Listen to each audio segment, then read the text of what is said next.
ఇలా చర్మంపై red dots రావడము, దురద రావడము ఇవన్నీ పిత్త దోషం వల్ల వస్తాయట.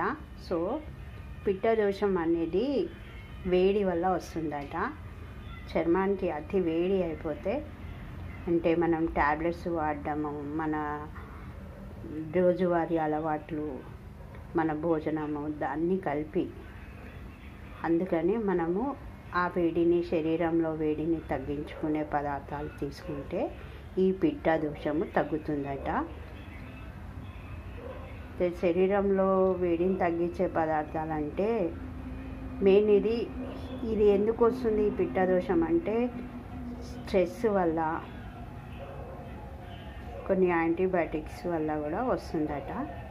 సో మనం శరీరంలోని వేడి తగ్గించుకోవడానికి కొబ్బరి నీళ్ళు, పాలకూర, మెంతికూర, కాకరకాయ, దోసకాయ, కీర ఇలా సర్వ చేసే పదార్థాలు మన డైట్లో చేర్చుకుంటే ఈ రెడ్ డాట్స్, దుద్దలు ఇవన్నీ తగ్గుతాయట.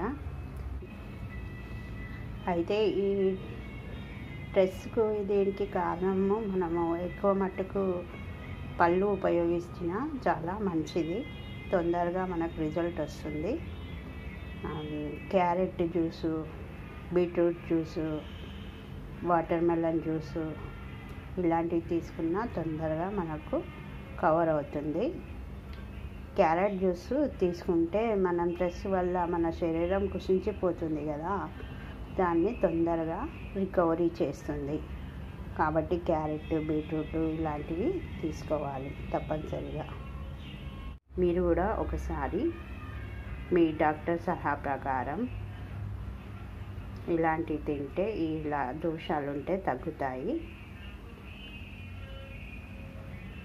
మీరు కూడా అన్నీ తెలుసుకొని పాటించండి. Thanks for watching. మా ఛానల్ని సబ్స్క్రైబ్ చేయండి, షేర్ చేయండి, మంచి కామెంట్స్ పెట్టండి. ఏది కానీ కొంచెం అవగాహన తెలుసుకొని చేయడం చాలా మంచిది.